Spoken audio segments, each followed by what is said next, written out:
നമസ്കാരം. വെള്ളക്കടലാസ് മുതൽ വെള്ളിത്തിര വരെ നിങ്ങൾക്കും സിനിമാക്കാരനാവാം.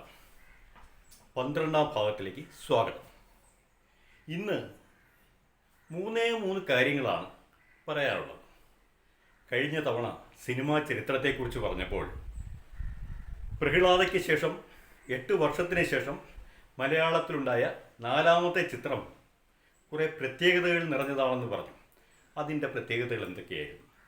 2, MDയുടെ തിരക്കഥ ഒരു സീൻ നമ്മൾ വായിച്ചു മനസ്സിലാക്കാൻ ശ്രമിച്ചു. അടുത്ത സീനിൽ എങ്ങനെയാണ് അത് കൊണ്ടുപോയേക്കുന്നത് എന്ന് തിരിച്ചറിയാൻ ശ്രമിക്കുന്നു. 3ാമത്തേത്, തിരക്കഥ എങ്ങനെയാണ് എഴുതേണ്ടത്. അത് പുസ്തകത്തിലുള്ള അച്ചടി രൂപമാണ്, അല്ലാതെ തിരക്കഥ എഴുതേണ്ടത് എങ്ങനെയാണ്. ഈ 3 കാര്യങ്ങളാണ് നമുക്ക് ഈ ഭാഗം മനസ്സിലാക്കാൻ നമ്മൾ ശ്രമിക്കുന്നത്. അങ്ങനെ നോക്കുമ്പോഴാണ് എന്തൊക്കെയാണ് ആ പ്രത്യേകത എന്നുള്ളത് നാം ആദ്യം മനസ്സിലാക്കേണ്ടത്.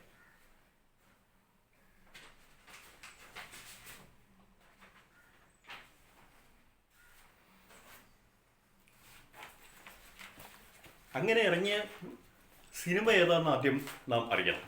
നിർമ്മല എന്നതായിരുന്നു ആ സിനിമയുടെ പേര്. അങ്ങനെയുള്ള നിർമ്മലയുടെ പ്രത്യേകത എന്തൊക്കെയായിരുന്നു നമുക്ക് നോക്കാം. 1, ഇതിനു മുമ്പുണ്ടായ എല്ലാ സിനിമകളിലും മലയാളികളായിരുന്നില്ല. നൊട്ടാണിയെപ്പോലുള്ളവരും മറ്റുള്ള ദേശക്കാരും ഒക്കെയാണ് സാങ്കേതിക പ്രവർത്തകരും മറ്റുമായി വന്നിരുന്നത്. എന്നാൽ ആദ്യമായി നിർമ്മലയിൽ പ്രവർത്തിച്ച എല്ലാവരും തന്നെ മലയാളികളായിരുന്നു. പ്രഹ്ലാദയ്ക്ക് ശേഷം 8 വർഷത്തെ ഇടവേളയെടുത്ത് ചെയ്ത അതിൻ്റെ ആദ്യത്തെ പ്രത്യേകത, നിർമ്മാതാവ് മലയാളിയായിരുന്നു. ആ മലയാളിയുടെ പേര് PJ ചെറിയാൻ എന്നാണ്. ചെറിയാനെക്കുറിച്ച് പറയുമ്പോൾ എറണാകുളത്തെ ആദ്യത്തെ ഫോട്ടോ സ്റ്റുഡിയോ റോയൽ സ്റ്റുഡിയോ തുടങ്ങിയത് ചെറിയാനാണ്. അതുമാത്രമല്ല, നാടകവേദിക്ക് ഒട്ടേറെ സംഭാവന നൽകിയിട്ടുള്ള ആളാണ് PJ Cherian. Royal cinema and dramatic company എന്ന് പറഞ്ഞ ഒരു നാടക കമ്പനിയും അദ്ദേഹത്തിനുണ്ടായിരുന്നു. 1945 കേരള ടാക്കീസ് ലിമിറ്റഡ് എന്ന് പറഞ്ഞൊരു സിനിമാ കമ്പനിയും അദ്ദേഹം തുടങ്ങിയതാണ്. അങ്ങനെയുള്ള ആ PJ ചെറിയാനായിരുന്നു നിർമ്മലയുടെ നിർമ്മാതാവ്. സംവിധാനം PV കൃഷ്ണൻ, അതും ഒരു മലയാളി. എന്നാൽ ആദ്യമായി G ശങ്കരക്കുറുപ്പ്, പിന്നീട് ശങ്കരക്കുറുപ്പ് ഒരിക്കലും സിനിമയ്ക്ക് വേണ്ടിയിട്ട് എഴുതിയിട്ടില്ല. അപ്പോൾ ആദ്യമായിട്ടെന്നും അവസാനമായിട്ടെന്നും പറയാം, G ശങ്കരക്കുറുപ്പ് ഗാനരചന നടത്തിയ സിനിമ നിർമ്മലയാണ്. സംഗീത സംവിധാനം ചെയ്തത് തൃശ്ശൂരുണ്ടായിരുന്ന EI വാര്യരും PS ദിവാകരൻ കൂടിയായിരുന്നു. തിരക്കഥയും സംഭാഷണവും ചെയ്തത് പുത്തേഴത്ത് രാമമ്മയാണ്. കഥ ബാംഗ്ലൂർക്കാരനായ MS ജേക്കബും. നോക്കൂ, എല്ലാവരും തന്നെ മലയാളികളാണ് എന്ന് നമുക്കറിയാം. അതുവരെ നമ്മൾ കഴിഞ്ഞ തവണ പറഞ്ഞു ഓർക്കസ്ട്ര അടക്കം കൊണ്ടുപോയിട്ടാണ് ഷൂട്ട് ചെയ്തിരുന്നത്. ഈ സിനിമയിൽ പ്ലേബാക്ക് സമ്പ്രദായം നിലവിൽ വന്നു. സ്റ്റുഡിയോയിൽ റെക്കോർഡ് ചെയ്ത് അത് നടന്മാർ അഭിനയിക്കുന്ന സമയത്ത് കേൾപ്പിച്ച് ചിത്രീകരണം നടത്തുന്ന രീതിയിലേക്ക് എത്തിക്കഴിഞ്ഞിരുന്നു. 1935 പുറത്തിറങ്ങിയ മേനക എന്ന തമിഴ് ചിത്രത്തിൽ സംഗീതവുമായി ബന്ധപ്പെട്ട ആളാണ് ശരിക്കും PS ദിവാകർ. അദ്ദേഹം അതുകൂടാതെ കന്നഡ, സിംഹള തുടങ്ങി തമിഴ് തുടങ്ങി 12 ചിത്രങ്ങളിൽ സംഗീത സംവിധാനം ചെയ്തിട്ടുണ്ടായിരുന്നു. ഇതിൽ അഭിനയിച്ചവർ നാടകത്തിൽ അഭിനയിച്ചിരുന്ന Anthappan master, SJ Dev, artist ചെറിയാൻ്റെ മൂത്ത മകൻ ജോസഫ് ചെറിയാൻ്റെ ഭാര്യ ബേബി ജോസഫ്, കമലമ്മ, കുട്ടിയമ്മ, ചേർത്തല വാസുദേവക്കുറുപ്പ്, N ഭാസ്കരൻ നായർ തുടങ്ങിയവരായിരുന്നു നടീനടന്മാർ. 1948 ഫെബ്രുവരി 15 ചിത്രം പുറത്തിറങ്ങിയെങ്കിലും സാമ്പത്തികമായി പരാജയപ്പെട്ടു. ചെറിയാനാകെ വിഷമത്തിലായി. ചെറിയാൻ പിന്നീട് കനവെന്ന് പറഞ്ഞൊരു തമിഴ് സിനിമ എടുക്കാനുള്ള ശ്രമത്തിലായി. ആ ശ്രമം പരാജയപ്പെട്ടു, അല്ലെങ്കിൽ അത് ഇടയ്ക്ക് വെച്ച് നിർത്തി. ഇതിനിടെ കുടുംബ പ്രശ്നങ്ങൾ അലട്ടാൻ തുടങ്ങി. ഭാര്യ മരിച്ചു. അതോടെ ചെറിയാൻ സിനിമാ രംഗത്ത് നിന്ന് പിൻവാങ്ങി. അവിടെ ഗാനങ്ങൾ പാടിയത് ഗോവിന്ദറാവു, P ലീല തുടങ്ങിയ ആൾക്കാരായിരുന്നു. ഈ ഗോവിന്ദറാവുവിൻ്റെ പ്രത്യേകത എന്താണെന്ന് വെച്ചാൽ ഒരേ ഒരു ഗാനമേ സിനിമയിൽ പാടിയിട്ടുള്ളൂ. ആദ്യത്തെ പിന്നണി ഗായകനാണ്, സിനിമ പിന്നണി ഗായകനാണ് ഗോവിന്ദറാവു.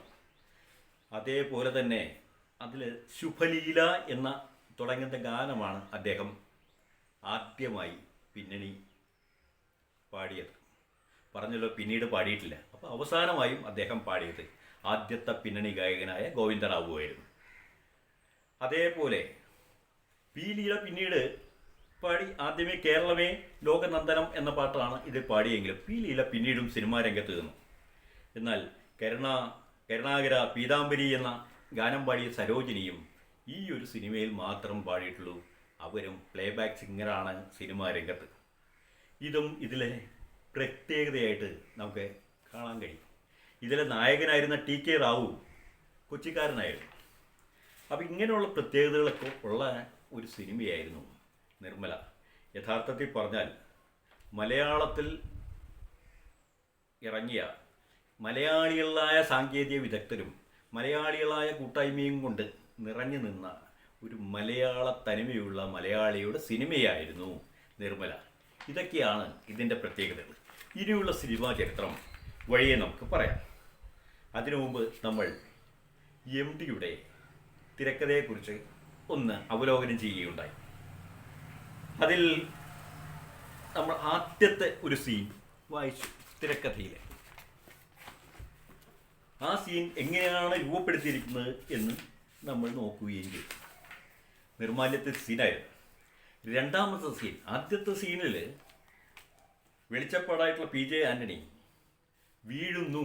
അവസാനിക്ക് അതാണ് അതിൽ വെളിച്ചപ്പാട് ശ്രീകോവിലിൻ്റെ മുമ്പിൽ നമസ്കരിക്കുന്നത് പോലെ വീഴുന്നു. ഇതാണ് പറഞ്ഞു നിർത്തിയത്.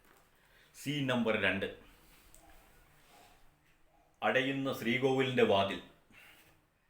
മധ്യവയസ്കനായ അസംതൃപ്തമായ മുഖഭാവമുള്ള പൂജാരി നമ്പൂതിരി ശ്രീകോവിലിൻ്റെ വാതിൽ ആവശ്യത്തിലേറെ ഒച്ചയിൽ അടയ്ക്കുന്നു. തൂക്കുവിളക്കുമായി താഴെ ഇറങ്ങുന്നു. മറ്റേ കയ്യിൽ കിണ്ടിയിൽ വെള്ളം. അയാൾ നമസ്കാര മണ്ഡപം കഴിഞ്ഞ് അതും കടന്ന് കിണ്ടിയും വിളക്കും താഴെ വെച്ച് നിൽക്കെ അന്ന് പൂജ നടത്തിച്ച ആൾ കാഴ്ചയ്ക്ക് പുതു പണക്കാരൻ അടുത്തു വരുന്നു. അയാൾ ഒക്കെ നന്നായി, കൽപ്പനയും നന്നായി. നമ്പൂതിരി അസംതൃപ്തിയോടെ അയാൾ വിളക്കും മാലയ്ക്ക് എന്താന്നാ പറഞ്ഞത്? നമ്പൂതിരി വഴിപാടിന് 21. പിന്നെയൊക്കെ ഓരോരുത്തരുടെ സൗകര്യം. അയാൾ മടിയിൽ നിന്നും 5ഉം 1യും ഉറുപ്പികകൾ എണ്ണി കണക്കാക്കുന്നു. 21-ലെത്തി നിർത്തിയത് നമ്പൂതിരി ശ്രദ്ധിക്കുന്നു. നമ്പൂതിരിയുടെ മുഖത്ത് പ്രകടമായ അസംതൃപ്തി. അയാൾ കാശ് നീട്ടി. ദാ ഓവുപാലം കരാർ കിട്ടിയാൽ കഴിക്കാമെന്ന് നേർന്നതാ, ബില്ല് പാസ്സായി. നമ്പൂതിരി അത് ശ്രദ്ധിക്കാതെ കാശ് വാങ്ങി വലത്തോട്ട് വാര്യരും വെളിച്ചപ്പാടും നിൽക്കുന്നിടത്തേക്ക് പതുക്കെ നീങ്ങുന്നു. നോക്കൂ, അടയുന്ന ശ്രീകോവിലിൻ്റെ വാതിൽ. ഓക്കെ, അത് കഴിയുമ്പോഴോ അസംതൃപ്തമായ ആ മുഖഭാവം പോലും തിരക്കഥാകൃത്ത് സൂക്ഷ്മമായി മനസ്സിലാക്കിയിരിക്കുന്നു. അതേപോലെ തന്നെ ശ്രീകോവിലിൻ്റെ വാതിൽ ആവശ്യത്തിലേറെ ശക്തിയിൽ അടക്കി വേണം. അതിൽ തന്നെ അസംതൃപ്തി സൂചിപ്പിച്ചിരിക്കുന്നു. ആവശ്യത്തിലേറെ ദേഷ്യമോ അസംതൃപ്തിയോ ആകെയുള്ള ഒരു അസ്വാഭാവികത, അല്ലെങ്കിൽ അയാൾക്ക് ഫീൽ ചെയ്യുന്ന കംഫർട്ടബിൾ അല്ലാത്ത ഒരു ഭാഗം അവിടെ ആ വലിച്ചടക്കലിൽ ഉണ്ട്. അയാൾ അൺകംഫർട്ടബിളാണ്. ഇത് നമുക്ക് ആ വലിച്ചടക്കലിൽ തന്നെ കാണാം. നമസ്കാരങ്ങൾ മണ്ഡപം കഴിഞ്ഞ് കിണ്ടിയും വിളക്കും താഴെ വെച്ച് നോക്കി അന്ന് പൂജ നടത്തിച്ചാൽ ബ്രാക്കറ്റിൽ ചെയ്തിരിക്കുന്നു കാഴ്ചയ്ക്കൊരു പുതുപ്പണക്കാരൻ. അപ്പം വളരെ എളുപ്പമായി സംവിധായകൻ പുതുപ്പണക്കാരൻ്റെ വേഷത്തിൽ ആ കാഴ്ചയ്ക്കത് കാണണം. അതുപോലും സൂക്ഷ്മമായി തിരക്കഥാകൃത്ത് കണ്ടുവച്ചിരിക്കുന്നു. എന്നിട്ടോ അയാൾ ഒക്കെ നന്നായി എന്ന് പറഞ്ഞ് അതേസമയം വഴിപാടിന് 21 എന്ന് പറഞ്ഞത് കൂടുതൽ പൈസ പ്രതീക്ഷിക്കേണ്ടത്. അതുകൊണ്ടാണ് അയാൾ എണ്ണി എടുക്കുന്നിടത്തേക്ക് ഇങ്ങനെ നോക്കി 21 വരെ എണ്ണി കഴിഞ്ഞ് തരുമ്പോഴേക്കും കൊടുക്കുമ്പോഴേക്കും ആ പൂജാരിയുടെ മുഖത്ത് അസംതൃപ്തി നിലകൊള്ളുന്നത്. നോക്കൂ, ആ സാഹചര്യം, ആ അന്തരീക്ഷം, അതേപോലെ സൂക്ഷ്മഭാവം, സംഭാഷണത്തിൽ പോലും ഉള്ള ആ ഒരു അസംതൃപ്തി ഫീൽ ചെയ്യിക്കുന്നത് ഒക്കെ ഇവിടെ തിരക്കഥാകൃത്തിന് കഴിയും. പലപ്പോഴും സംഭാഷണങ്ങൾ എഴുതുമ്പോൾ അത് വെറുതെ ചുണ്ടുകൊണ്ടും നാവുകൊണ്ടുമൊക്കെ പറയുന്ന രീതിയല്ല, ഹൃദയത്തിൽ നിന്ന് വരണം. അതുകൊണ്ട് തിരക്കഥാകൃത്ത് സംഭാഷണം എഴുതുമ്പോൾ പ്രത്യേകിച്ച് ചെയ്യേണ്ട കാര്യം, തിരക്കഥാകൃത്ത് സംഭാഷണ രചയിതാവും കൂടി ആകുമ്പോൾ പ്രത്യേകിച്ച് സംഭാഷണം എഴുതുമ്പോൾ ചെയ്യേണ്ട കാര്യം, അത് ഹൃദയത്തിൽ നിന്ന് വരുന്ന കാര്യമായിരിക്കണം. അതായത് വൈകാരിക തലത്തിൽ നിന്നായിരിക്കണം. ഇങ്ങനെയായിരിക്കണം. ഇവിടെ എം ഡിയുടെ വായിച്ച സമയത്ത് സൂക്ഷ്മമായ ഭാവങ്ങൾ പോലും കാണിച്ചിരിക്കുന്നു. അസംതൃപ്തിയുടെ ആ മുഖഭാവം കാണിച്ചിരിക്കുന്നു. അതേപോലെ തന്നെ ആർത്തി അയാളെ മനസ്സിലാക്കുന്ന രീതിയിൽ പണം വേണ്ടുന്നിടത്തേക്ക് അയാളുടെ ശ്രദ്ധയെ നമ്മൾ കൊണ്ടുപോയിരിക്കുന്നു, അല്ലെങ്കിൽ എം ടി കൊണ്ടുപോയിരിക്കുന്നു. പിന്നീടുള്ളതോ ആ പുതുപ്പണക്കാരൻ്റെ രീതി മനസ്സിലാക്കിയിരിക്കുന്നു. ഇതെല്ലാം പറഞ്ഞും പറയാതെയും അല്ലെങ്കിൽ പറയാതെ തന്നെ ഇത്തരം ഭാവങ്ങളെ സൂചിപ്പിച്ചുകൊണ്ടാണ് ഈ തിരക്കഥ നീങ്ങുന്നത്. ഇത് നമുക്ക് പഠിക്കാവുന്ന ഒന്നാണ്. തിരക്കഥ എഴുതുമ്പോൾ, ഇത് പ്രിൻ്റ് രൂപമാണെങ്കിൽ തിരക്കഥ എഴുതുമ്പോൾ ഇതുപോലെ പേപ്പർ എടുക്കുക, മാർജിൻ നേരെ പകുതിയായിട്ട് വീണ്ടും മടക്കുക. നോക്കൂ, മാർജിൻ ഇവിടെ, ഇവിടെയാണ് നമ്മൾ സീൻ നമ്പർ 1.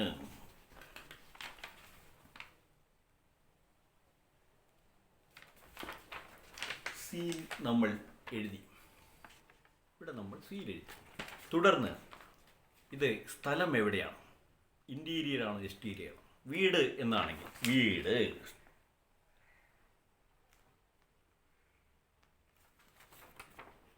വീട് ഇൻറ്റീരിയർ ഏതാ സ്ഥലം എന്ന് വെച്ചാൽ അത് എഴുതുക. പിന്നീട് പകലാണ്, അകത്താണോ പുറത്താണോ, ഇൻറ്റീരിയർ ആണോ എക്സ്റ്റീരിയർ ആണോ എന്ന് എഴുതുക. ഡേ ആണോ നൈറ്റ് ആണോ?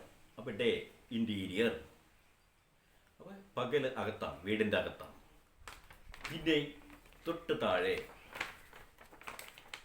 ഇതിനെക്കുറിച്ചുള്ള കുറിപ്പാണ്. ഇതിൻ്റെ ഇപ്പോൾ നേരത്തെ എം ഡി പറഞ്ഞതുപോലെ അടയുന്ന ശ്രീകോവിലിൻ്റെ വാതിൽ, മധ്യവയസ്കനായ അസംതൃപ്തമായ മുഖഭാവമുള്ള പൂജാരി നമ്പൂതിരി ശ്രീകോവിലിൻ്റെ വാതിൽ ആവശ്യത്തിലേറെ ഒച്ചയിലടയ്ക്കുന്നു. ഇതൊക്കെയാണ് ഇവിടെ എഴുതി പോവുക. ഇപ്പുറത്ത് മുകളിലായിട്ട് ആരൊക്കെയാണ് ഇതിൽ വേഷം ചെയ്യുന്നത്? നമ്പൂതിരി, അതേപോലെ പുതുപ്പണക്കാരൻ, ഇതൊക്കെ കഥാപാത്രങ്ങൾ ഇപ്പുറത്തെഴുതാം. ഇതേപോലെ ഇവിടെ നമ്മൾ എന്തൊക്കെയാണ് ആ സാഹചര്യം, കാര്യങ്ങൾ ഇപ്പോൾ എം ഡിയുടെ നമ്മൾ വായിച്ചതുപോലെ ആ കുറിപ്പുകൾ എഴുതുന്നു. തുടർന്ന് അയാൾ ഒക്കെ നന്നായി, കൽപ്പന നന്നായി, അയാൾ എന്നെഴുതിയതിന് ശേഷം ഇപ്പുറത്തായിട്ട് സംഭാഷണം, ഒക്കെ നന്നായി, കൽപ്പന നന്നായി, അടുത്ത പൂജാരി ഒക്കെ ഇങ്ങനെ പോയി. ഇത് തീർന്നു കഴിയുമ്പോഴോ കട്ട് എന്ന് കൂടി എഴുതിയിട്ടാണ്. ഇതേപോലെയാണ് സ്ക്രിപ്റ്റ് എഴുതേണ്ടത്. പേപ്പർ എടുക്കുക, മാർജിൻ ഇടുക, രണ്ടായിട്ട് നേരെ മടക്കുക, ഈ പേപ്പർ 2 ഭാഗമാക്കുക. ഈ ഭാഗത്തിൻ്റെ ശരിക്കും ഇടത് ഭാഗത്ത് സീൻ എവിടെയാണ്, പകലാണോ രാത്രിയാണോ, അകത്താണോ, ഇൻറ്റീരിയർ ആണോ എക്സ്റ്റീരിയർ ആണോ, ഇതെഴുതുക. അതിന് താഴെ അതിൻ്റെ ഡിസ്ക്രിപ്ഷൻ, അവിടെയുള്ള വരുന്ന കാര്യങ്ങൾ എഴുതുക. ഇപ്പുറത്തെ കഥാപാത്രങ്ങളുടെ പേരുകൾ, ആരൊക്കെ ഈ സീനിൽ വരുന്നു എന്ന് എഴുതുക. തൊട്ട് താഴെ അയാളുടെ സംഭാഷണവും എഴുതുക. ഇങ്ങനെയാണ് എഴുതി പോകുന്നത്. തുടർന്നുള്ള കാര്യങ്ങൾ അടുത്ത ഭാഗത്തിൽ നമുക്ക് വീണ്ടും മനസ്സിലാക്കാൻ ശ്രമിക്കാം.